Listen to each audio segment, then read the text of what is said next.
중학교에는 그래도 문해력이 낮은데도 우등생들이 있어요. 비율이 작을 뿐. 근데 고등학교는 없습니다. 그러니까 문해력이 높아도 공부를 못하는 경우는 있는데 네. 낮은데 공부를 잘하는 경우는 없어요. 이렇게 생각하시면 돼요. 초등학교 때는 문해력의 영향을 성적이 적게 받고 중학교에는 좀 많이 받고 고등학교에서는 그게 절대적으로 받고. 네.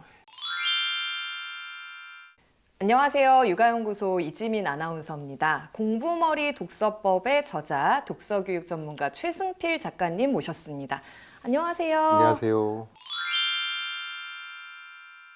작가님, 독서 논술 교육을 하시면서 정말 수많은 아이들을 보셨을 텐데 예. 아이들의 성적이 급격히 변하는 두 번의 변동기가 있다고요. 예. 사실은 뭐 네. 저뿐만 아니고 많은 분들이 알고 계시는 거고 네. 관영 오구가 있을 정도로 좀 일반적인 현상인데 네. 초등학교에서 중학교 올라갈 때, 그리고 네. 중학교에서 고등학교 올라갈 때 네. 이때 이제 성적이 바뀌는 경우가 꽤 많이 있죠. 급격하게 바뀐다는 거죠, 그것도. 변동의 특징이 있어요. 네. 근데 초등학교에서 중학교 올라갈 때는 좀 네. 어떤 현상이 일어나냐면 지금이야 이제 초등학교 중간 기말이 없으니까 네. 수치로 이제 정확하게 안 드러나지만 제가 강사 생활을 시작했던 초창기만 해도 이 중간 기말이 있었단 말이죠. 초등 우등생들이 이제 중학교 가잖아요. 그 초등 우등생 10명 중에 한 7명 정도가 성적이 쫙 빠져요. 이게 대세 하락 느낌인 네. 거예요. 그러니까 네. 평균 90점 이상이었던 초등 우등생들이 중학교 갔더니 평균 60에서 80점까지 이렇게 쭉 빠진단 말이죠. 네. 적게 빠지는 친구는 80점대, 많이 빠지는 친구는 60점대까지 빠지는 거예요. 중학교에 올라가서 겪는 1차 급변동 구간의 특징은 대세 하락입니다. 공부 잘했던 초등 우등학생 학생들 중에 상당수가 성적이 빠지는, 그리고 그 와중에 이제 성적이 쫙 오르는 친구들이 몇몇 있고, 네. 그러니까 오르는 친구들은 적은데 네. 빠지는 친구들은 많은 좀 네. 이런 거라고 보시면 되고요. 중학교에서 고등학교 올라갈 때 발생하는 이제 성적 변동은 카오스. 예를 들어 뭐 중학교 때까지 전교 10등 하던 친구가 100등대로 밀려나기도 하고, 네. 중학교 때 전교 100등 했던 애가 막 10등 안으로 들어가기도 하고, 막 이런 모든 경우의 수가 네. 아주 혼돈스럽게 네. 발생하는 네. 이런 두 특징이 좀 다른 겁니다. 네. 이제 왜 이런 일이 벌어지냐 하고 들여다보면 사실은 이제 언어 능력 평가를 해보면 황당할 정도로 이게 싱크로율이 높게 나타나는데, 네. 초등학교 성적이 어떠냐와 상관없이 초등학교 때 그 아이가 갖고 있는 언어 능력, 글을 읽고 이해하는 능력을 보면 이런 걸 알 수 있어요. 중학교 가면 성적 떨어지겠다. 오를 건 알 수가 없습니다. 왜냐하면 문해력이 높아도 공부를 안 하면 그쵸, 어차피 그쵸, 성적이 그쵸. 안 오르는 거기 네. 때문에 문해력이 높은데 공부 안 하는 친구들도 있거든요. 오를 건 알 수가 없는데 떨어지는 건 거의 정확하게 알 수 있어요. 아이들이 중학교에 올라가서 성적이 떨어질 때 하는 말이 그거거든요. 과목이 너무 많고 교과서 너무 어려워. 이거예요. 그래서 교과서를 읽고 이해하지 못해서 발생하는 현상이라서 성적이 초등학교 때 좋았다 하더라도 언어 능력 평가 점수 낮게 나오면 네. 거의 10중 8구 성적이 떨어집니다. 근데 고등학교 올라갈 때는 좀 어떠냐면 네. 중학교에는 그래도 문해력이 낮은데도 우등생들이 있어요. 비율이 작을 뿐. 근데 고등학교는 없습니다. 그러니까 문해력이 높아도 공부를 못하는 경우는 있는데 네. 낮은데 공부를 잘하는 경우는 없어요. 이렇게 생각하시면 돼요. 초등학교 때는 문해력의 영향을 성적이 적게 받고 중학교에는 좀 많이 받고 고등학교에서는 그게 절대적으로 받고 네. 이렇게 이제 생각하시면 되는 거죠.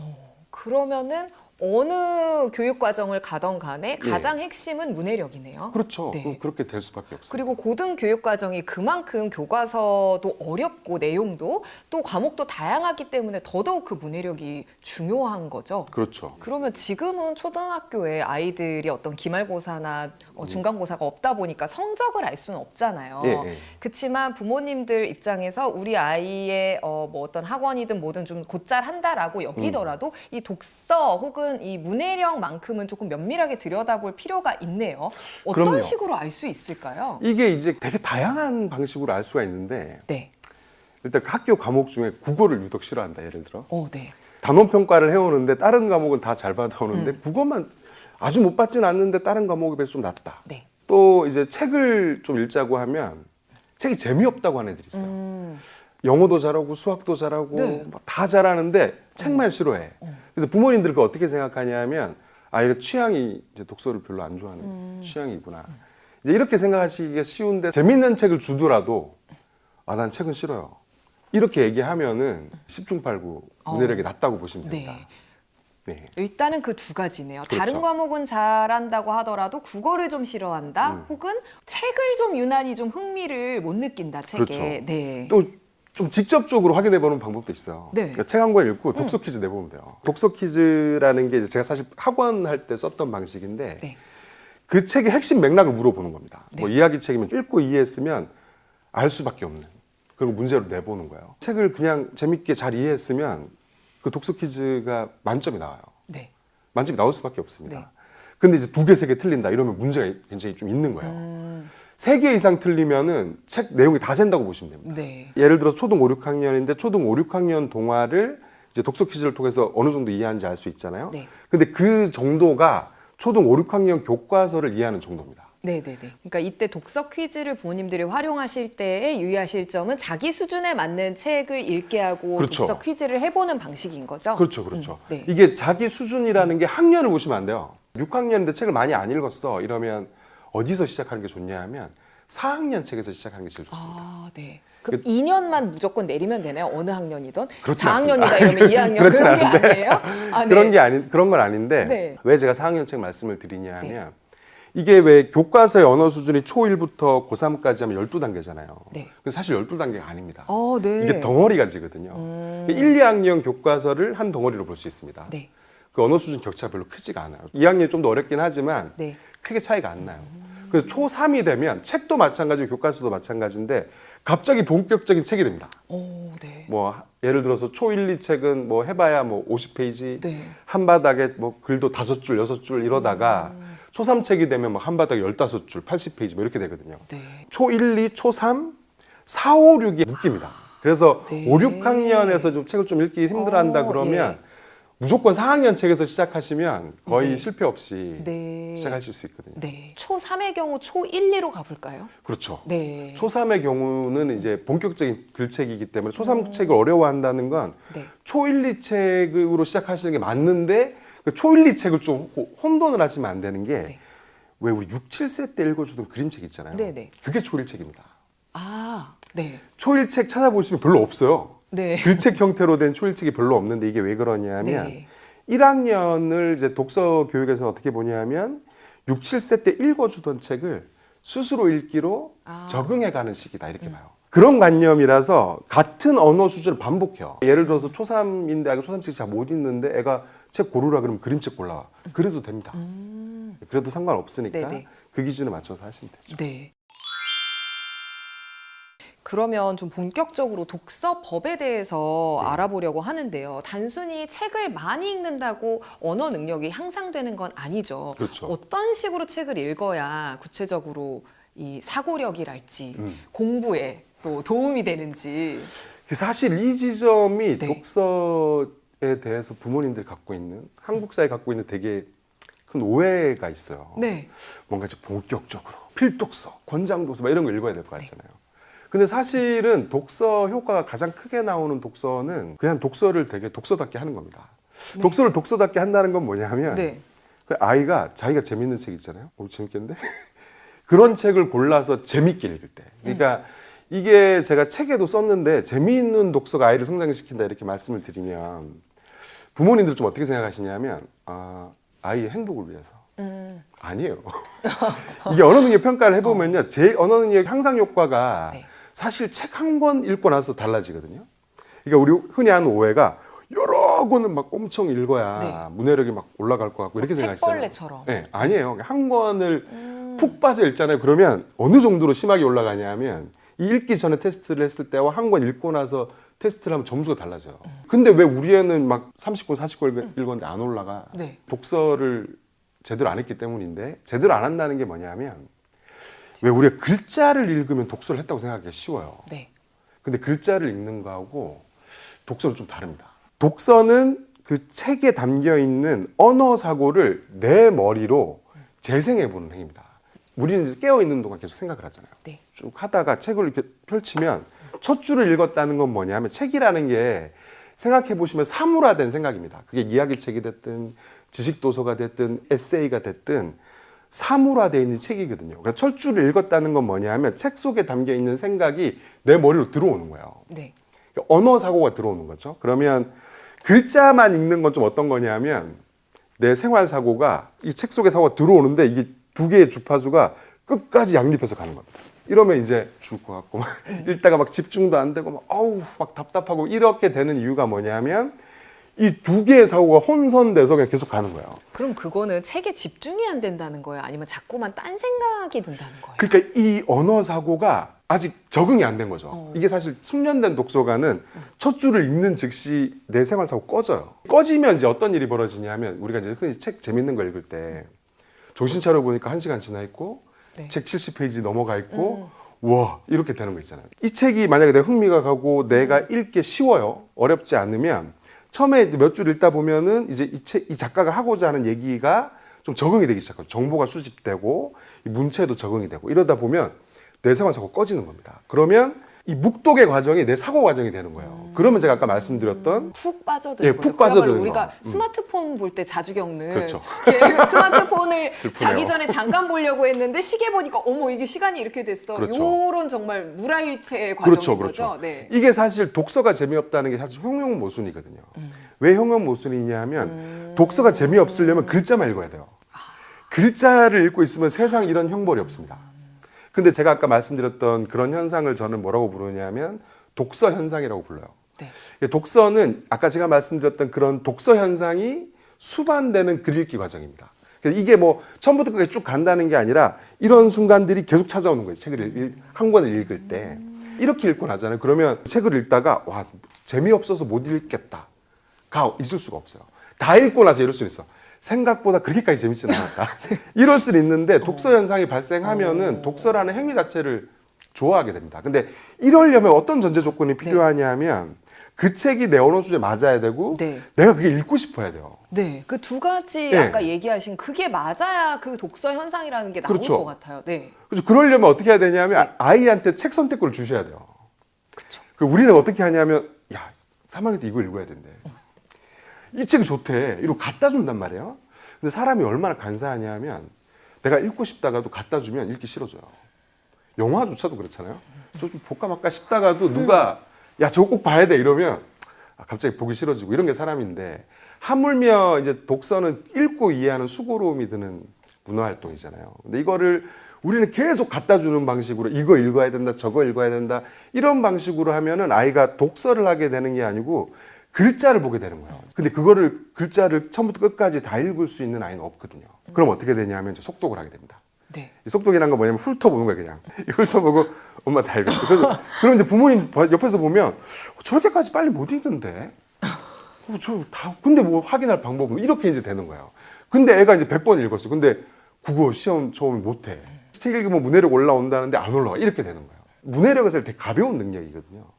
되게 쉽게 올라와요. 제가 이제 강사 생활하면서 좀 네.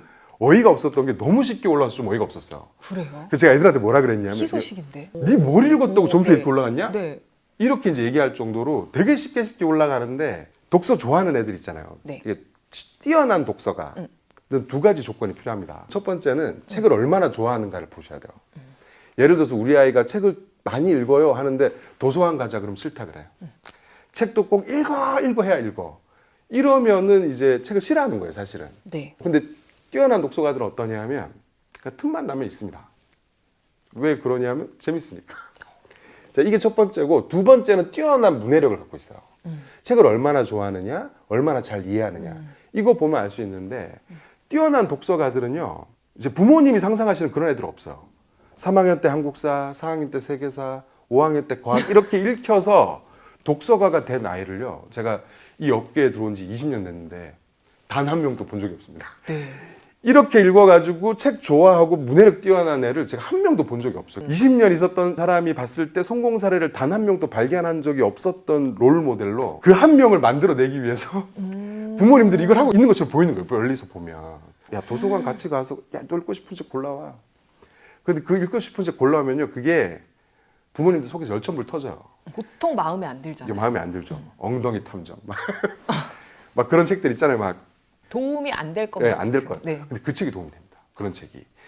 그래서 실제로 그 뛰어난 5, 6학년에 좀 문해력 좋다 그러면 언어능력 평가해 보면 보통 중2, 중3 수준 나오거든요.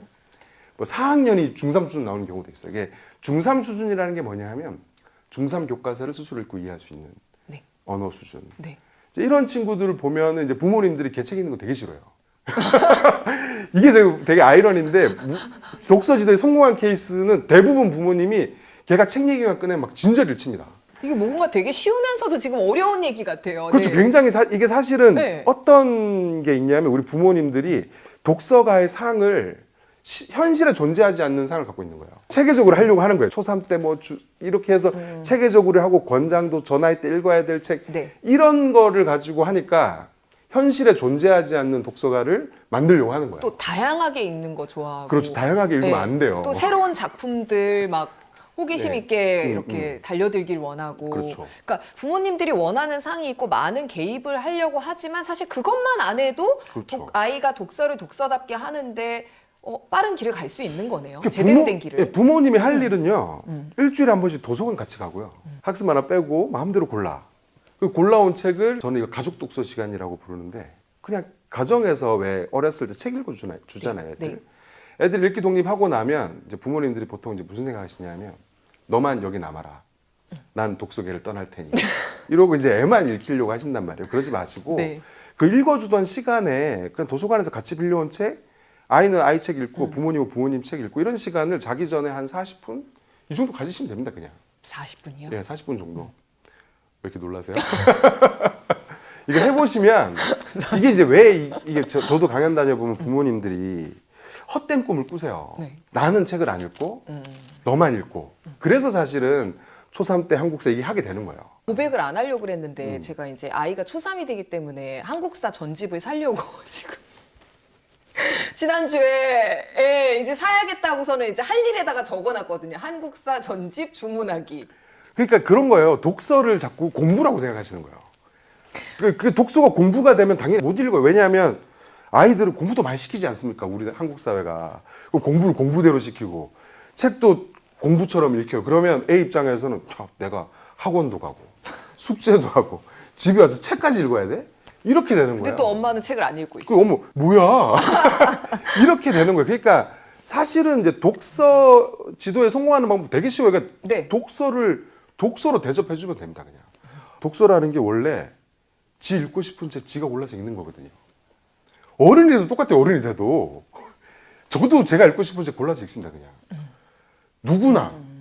근데 옆에서 보면 성인 좀 책 많이 읽으신 분들이 읽는 책이 뭐 양자역학책, 철학책 이런 거 읽으니까 있어 보이는 책들 뭐, 있죠. 저 정말 자기 개발의 의지가 투철하구만 이렇게 네. 보이지만 사실은 그게 어떻게 되는 거냐면 어릴 때 혹은 독서의 초창기에 다 재미있는 책 읽은 거예요.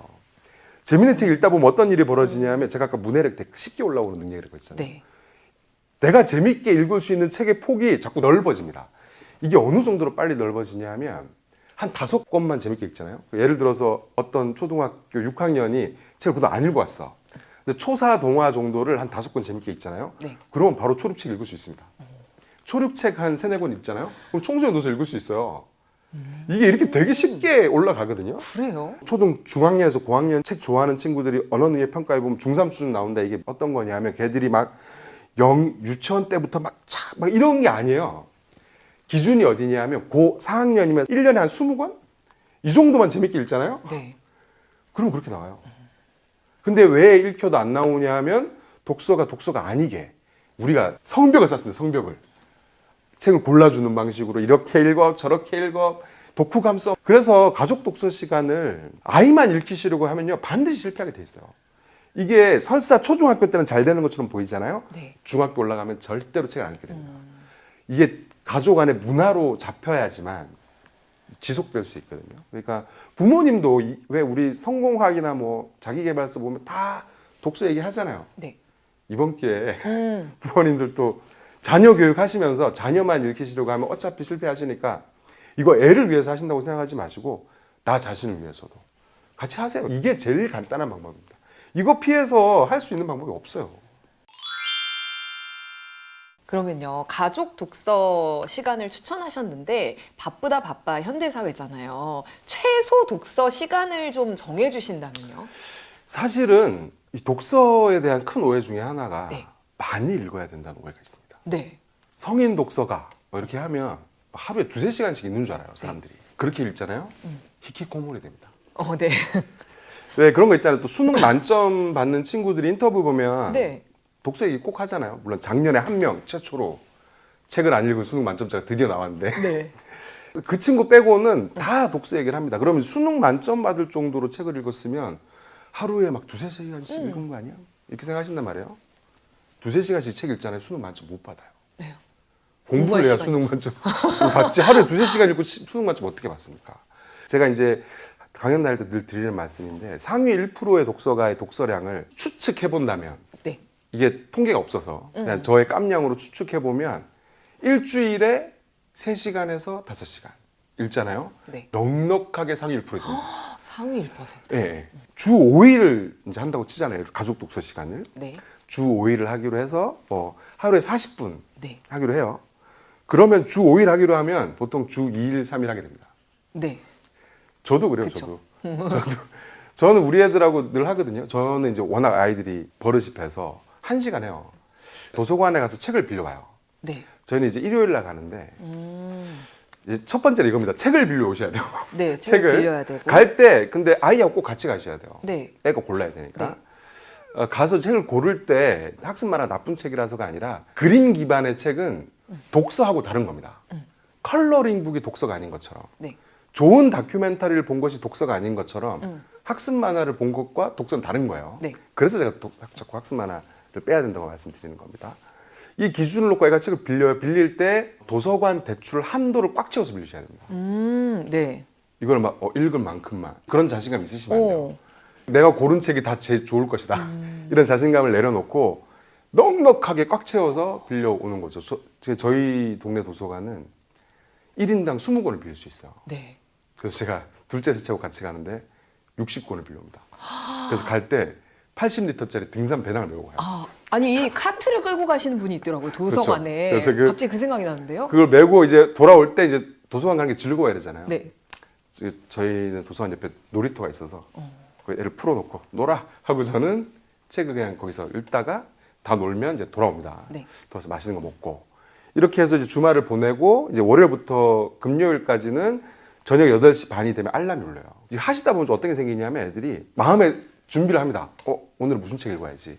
내가 빌린 것 중에 저거 읽어야지. 그럼 알람이 울리면 그냥 바로 자기가 생각했던 책을 들고 거실에 다 모여요. 네. 그럼 저는 제가 읽고 싶은 책, 애들이 읽고 싶은 책 이렇게 있습니다. 그렇게 정해진 시간에 읽는 거예요. 읽고 나서 저 같은 경우는 이제 9시 반에 다시 알람이 울려요. 네. 이 알람에는 무슨 뜻이냐면 들어가실 분들은 들어가세요. 이렇게 이제 말씀드리면 네. 딱 애들이 칼같이 들어갈 것 같잖아요. 네. 해보시면 그렇게 안 됩니다. 두 가지 경우 때문에 이렇게 안 되는데 첫 번째는 자기가 고른 책이 재밌는 책이에요. 읽어봤더니 너무 재밌어. 그럼 독서 시간 끝났어. 이러면 계속 읽습니다. 두 번째는 사실 읽기가 재미없어도 앵간히 읽을만 하잖아요. 안 들어갑니다. 이게 왜 안 들어가게 되냐면 우리 아이들은 자는 걸 싫어요. 우리 집의 룰이 9시 반이 되면 자야 되는데 단 책을 읽는 자는 예외다. 이런 룰이 있거든요. 그럼 애들이 안 되고 버텨요. 근데 이제 저희 집 독서 시간에 제가 좀 생각을 잘못해서 네. 독서 조항이 하나 있습니다. 네. 최후의 1인이 남을 때까지 네. 아빠는 남아있는다.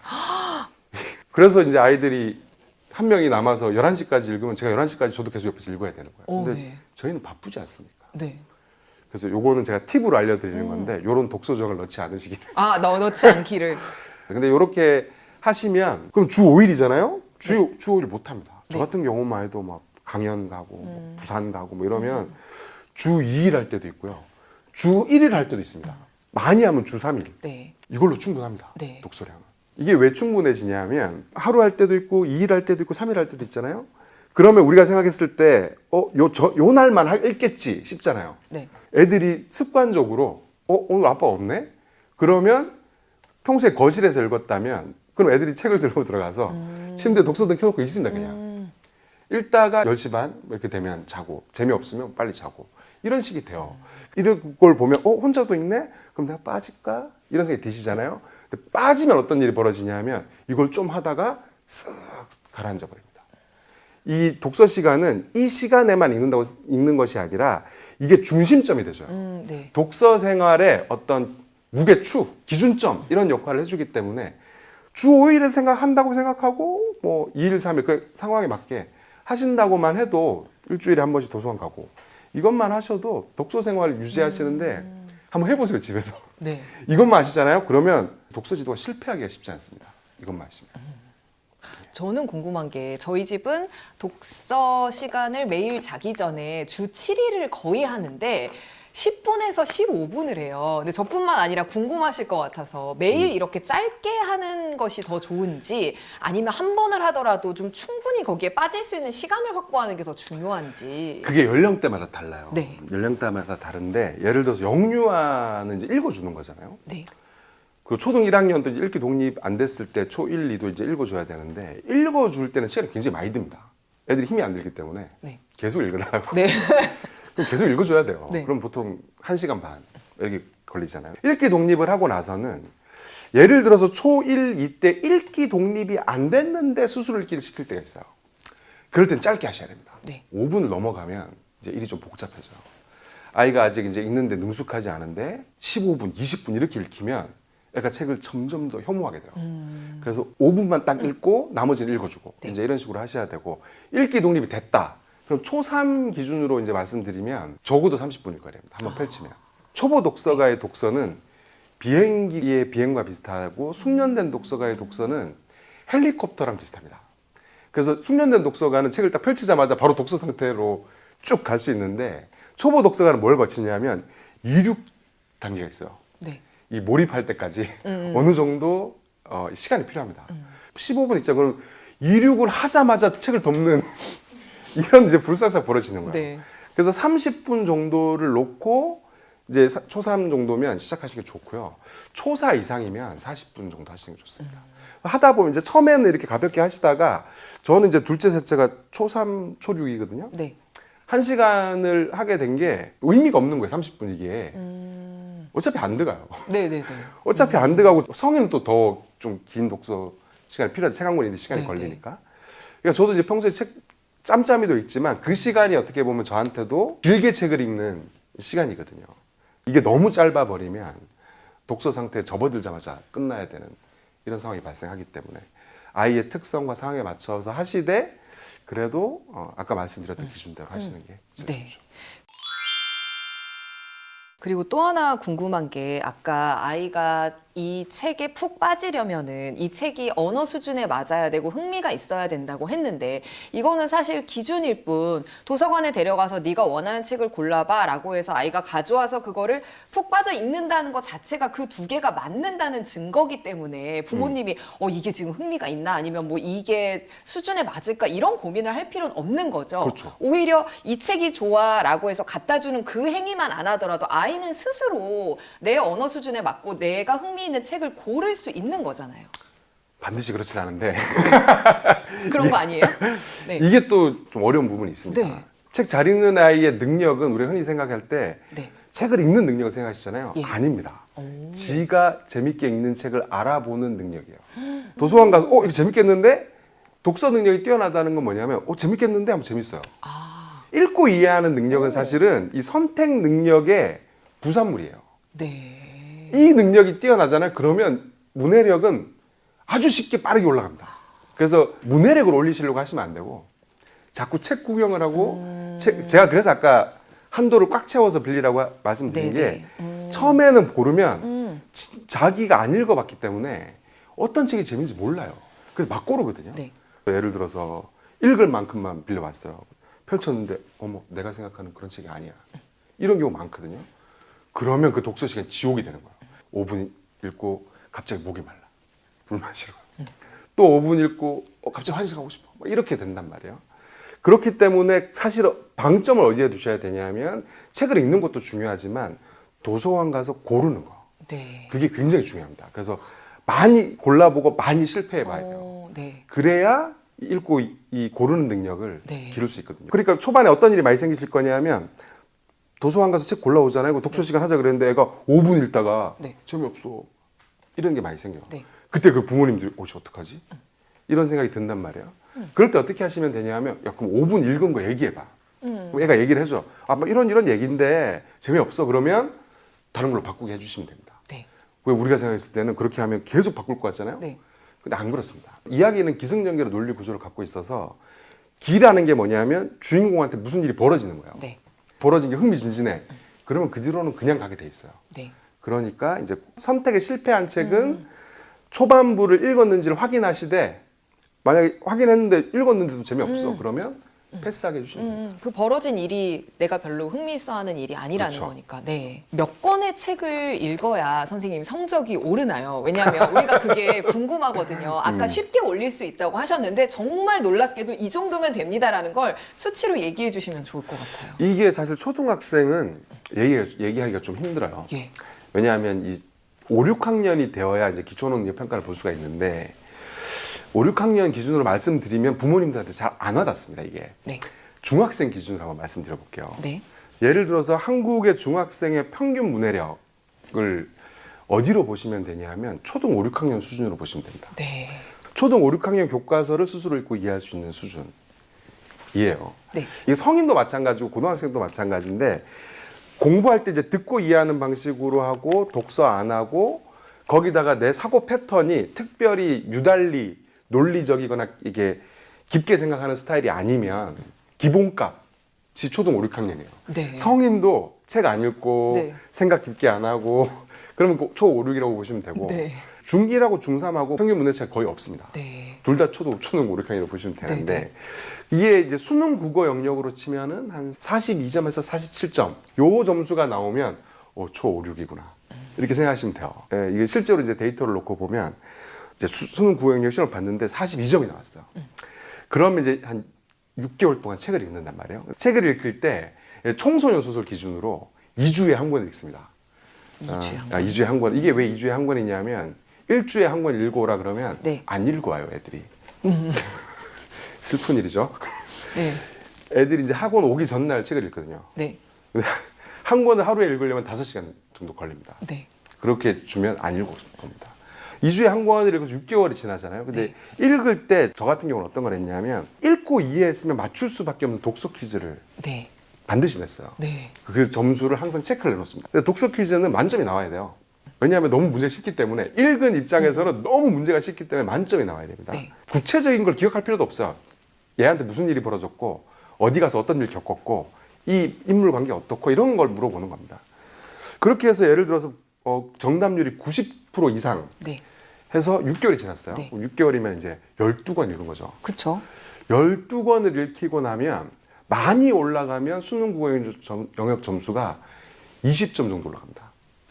네. 적게 올라가면 5점 정도 올라가요. 그러면 이 5점과 20점의 격차는 어디서 나느냐? 네. 얼마나 재밌게 읽었느냐 해서 나요. 이게 좀 많이 올라간 친구들이 이제 주로 하는 얘기가 선생님 이번 책 대박이에요. 네. 이건 뭐냐면 제가 수업책으로 고른 책들이 걔한테 유독 잘 맞았던 거예요. 네, 걔 네, 취향에. 이러면 이제 점수가 엄청 세게 올라가는 거고 그렇게 안 맞더라도 5점 정도는 기본값으로 올라갑니다. 그러면 이제 1년이면 수능 국어 영역 점수가 10점이 올라가는 거고 많이 올라가면 30점, 40점 올라가는 거예요. 그럼 이제 그렇게 되면 어떻게 되냐? 예를 들어서 실제로 제가 그 책에도 나오는데 42점에서 출발해서 10개월 만에 82점 된 친구가 있어요. 네. 이게 어느 정도 격차냐 하면 초6 수준에서 고등학교 교과서를 읽고 이해할 수 있는 수준으로 바뀐 거예요. 네. 근데 여기에 투여된 시간과 독서의 권수와 독서의 질이라는 것이 생각하시는 것처럼 뭐 대단히 어려운 책이거나 그러니까요. 대단히 뭐 이런 게 아니에요. 근데 뭐에 중점을 두는 거냐면 얘가 독서 현상을 경험할 수 있는 책인가. 2주에 한 권 정도 읽으면 된다는 거죠. 생각보다 이 수치가 해볼만 하고 그걸로 이렇게까지 된다면 굉장한 것 같아요. 그러니까 이게 약간 네. 등잔빛이 어두운 느낌인 거예요. 네. 제가 보기에. 네. 왜냐면 이렇게 하면 되는데 자꾸 뭘 갖다 주시고 막 기왕이면 좋은 책, 기왕이면 공부에 도움되는 이 기왕이면을 버리시면 네. 굉장히 쉽게 네. 성공하실 수 있다는 거죠. 그리고 아까 학습 만화에 대해서 사실은 학습 만화 읽는 거는 독서에 해당이 안 된다 이야기 하셨는데 근데 스토리텔링 형식의 지식책을 선호하시거든요. 왜냐하면 스토리를 따라가면서 자연스럽게 지식을 접할 수 있다는 그 점 때문에. 근데 스토리텔링 형식의 지식책에 대해서 조금 부정적이시라고요. 예, 저는 부정적입니다. 네. 이게 왜 그러냐면 컨텐츠라는 건요, 그 컨텐츠 갖고 있는 질이 있습니다. 질. 제가 학습 만화 이렇게 얘기하고 다니까 많은 분들이 제가 만화를 싫어할 것이다. 네. 이렇게 생각하시. 저는 만화 정말 좋아합니다. 네. 저는 대학생 때도 만화 읽었어요. 만화가 나쁜 게 아니고 학습 만화 같은 경우는 학습 만화가 사실은 전반적으로 컨텐츠로 봤을 때 네. 퀄리티가 좀 낮습니다. 만화는 이야기에 맞는 툴이에요. 네. 그것도 상상력이 굉장히 발휘되는 이야기에 맞는 툴입니다. 근데 학습 만화는 여기다 뭘 넣는 거냐면 지식을 넣는 거예요. 네. 이러면 이제 어떤 일이 벌어지냐면 플롯을 딴 이야기에서 떠와가지고 거기다 억지로 끼워 넣게 됩니다. 이렇게 되면 이제 이야기는 이야기대로 망하고요. 지식 전달은 지식 전달대로 망해요. 이래서 이제 이도저도 아니게 되거든요. 근데 똑같은 의미에서 이 스토리텔링 지식 도서도 그런 부분들이 있습니다. 이야기 전개가 굉장히 어색하는 경우도 많고 그 작가님들이 잘못하시는 게 아니라 그 형식 자체가 그럴 수밖에 없어요. 그런 부분들이 있기 때문에 4차 산업혁명이 시대지 않습니까? 네. 기왕이면 좋은 콘텐츠, 형태에 맞는 그 충분한 힘이 있는 콘텐츠를 읽게 해주기 좋죠. 잘 모르시는 분들이 많은데 독서 교육에서는요, 초등 단계는 지식 독서를 할 때가 아니라고 보거든요. 초등 단계에서 할 수 있는 지식 독서는 어떤 경우냐면 내가 공룡을 좋아해. 그래서 공룡만 보면 막 이러면 할 수 있어요. 네. 근데 독서 교육으로서의 지식 독서는 어떤 거냐면 아시는 것처럼 균형 잡힌 독서, 지구과학, 생물학, 역사, 세계에서 이렇게 골라가지고 줍니다. 이러면 내가 흥미가 안 가잖아요. 못 읽어요. 어차피 못 읽는 거니까 지식은 차라리 영상이나 현장에 직접 가서 뭐 이런 식으로 하시는 게 훨씬 좋아요. 그리고 선생님, 이거는 제가 댓글에서 가져온 질문들인데요. 저희가 이제 독서에 대한 영상을 올리면 꼭 달리는 게 있어요. 선생님, 근데 누구누구는 책 안 읽어도 공부를 잘하더라고요. 아이마다 다르잖아요. 케바케 아닌가요? 이런 댓글이 꼭 달려요. 그래서 책을 많이 안 읽었는데도 공부 잘하는 애들이 있다. 이거에 대해서는 어떻게 생각하세요? 당연히 있죠. 네. 당연합니다. 그거는. 네네네. 문해력이 곧 사고력이다. 네. 이런 말씀 드렸잖아요. 사고를 체계적으로 하면 사고력이 올라오겠죠. 이건 다시 말하면 문해력이 올라왔다는 뜻입니다. 네. 반대로 책을 많이 읽어서 문해력이 올라왔다는 건 네. 곧 사고력이 올라왔다는 뜻이에요. 사실 같은 거예요. 그러니까 예를 들어서 독서의 효과라는 건 생각해 보시면 어떤 아이가 초등 고학년 책 한 권, 뭐 3시간짜리를 몰입해서 읽었어요. 네. 이게 사실은 독서로 치면 3시간 독서를 한 건데 본질적으로 보면 이게 어떤 거냐 하면 3시간 동안 생각한 겁니다. 묵독 자체가 사고 과정이기 때문에 3시간 동안 생각한 거예요. 내가 평소에는 스스로는 할 일이 없는 종류의, 할 일이 없는 정도의 정연함으로, 할 일이 없는 정도의 길이로 네. 생각한 셈이 되는 거예요. 그러니까 3시간 동안 생각한 셈이 되니 네. 사고력이 올라오는 거고, 네. 사고력이 올라오니 언어 능력 평가에서 점수가 올라가는 거예요. 네. 이 사고 경험인 겁니다.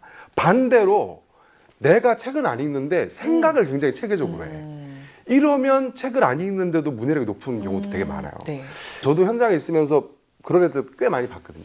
책 안 읽는데 기본 출발점이 달라요. 초3인데 막 중1 막 이렇게 나와요. 케이스가 두 가지인데 한 경우는 어떤 경우가 있냐면 그 왜냐고 자꾸 물어보는 애들이 있습니다. 이거 왜 이래요? 막 이렇게 아이들이 물론 대부분 또 질문 많은 친구들 많아서 질문이 많은 아이들이 모두가 그러냐 그렇진 않고 그 질문을 가만히 들어보셔야 돼요. 문해력이 높은데 질문을 많이 하는 아이들은 예를 들어서 이게 뭐예요? 이렇게 안 물어봅니다. 이게 뭐예요? 하면 물병 끝나잖아요. 네. 근데 이렇게 단답형으로 대답할 수 있는 질문을 안 해요. 이 친구들의 질문은 좀 어떠냐 하면 굉장히 긴 설명을 필요로 합니다. 이게 왜 이렇게 되냐 가만히 봐보면 이게 그냥 보고 직관적으로 이게 뭐지? 하고 물어보는 게 아닌 거예요. A는 이렇고 B는 이런데 C는 왜 이래? 이런 식으로 생각을 하는 거예요. 자기가.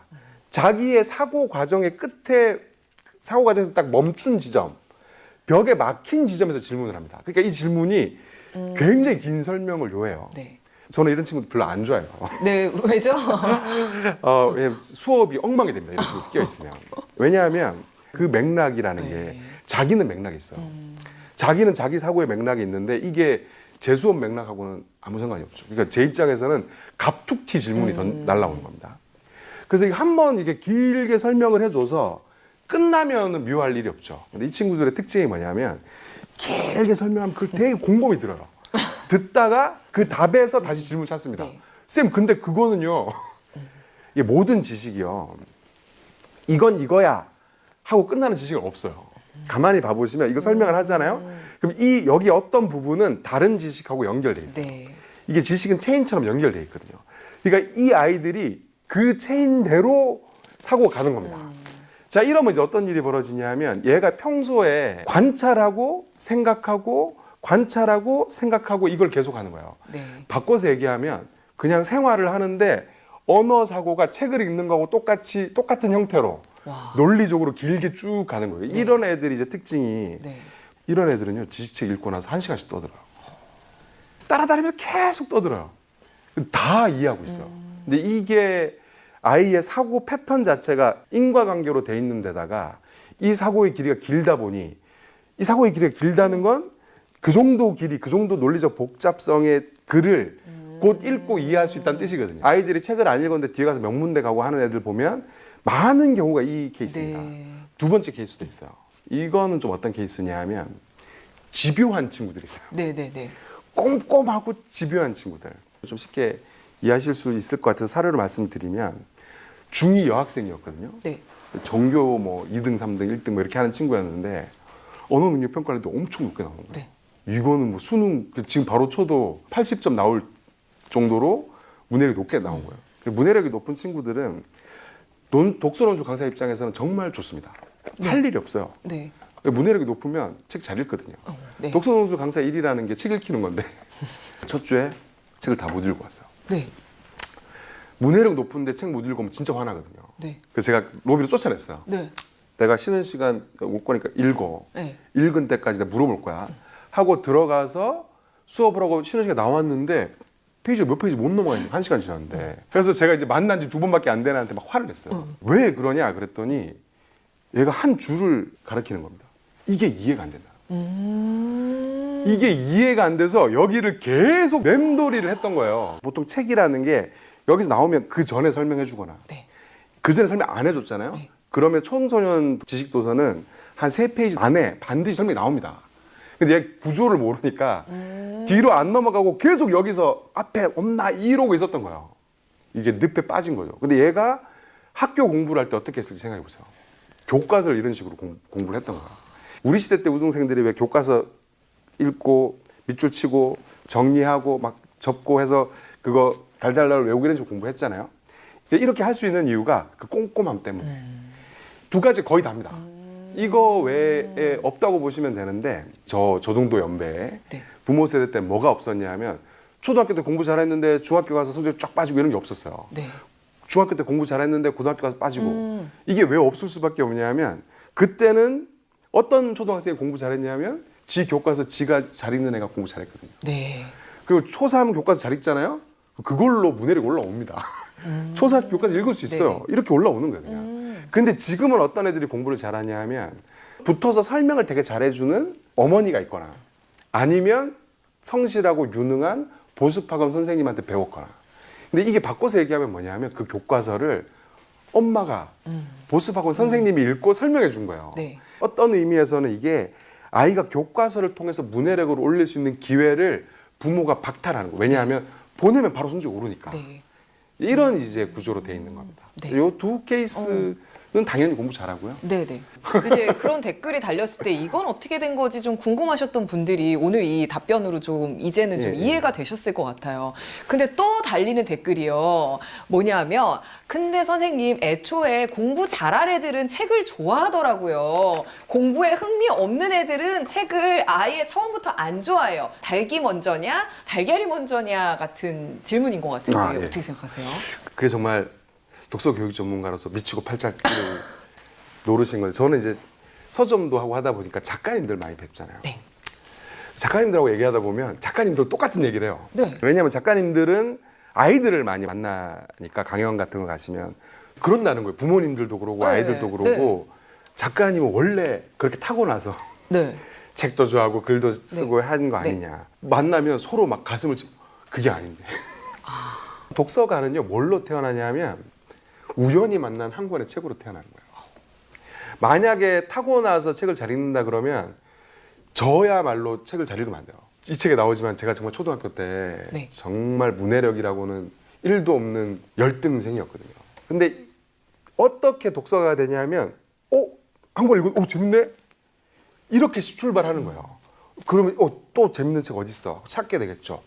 이렇게 해서 가는 거지 혼자 생각하거나 사고가 체계적이거나 교과서를 자기 읽은 애들은 책을 우연히 접하면 책을 좋아하게 됩니다. 당연히. 왜냐면 문해력이 높으니까. 책을 좋아하냐 안 좋아하냐는 내가 읽었을 때 이해가 술술 되잖아요. 그러면 좋아할 수밖에 없어요. 그럼 이런 애들이 책을 좋아하니까 역시 공부 잘하는 애들이 책을 좋아해.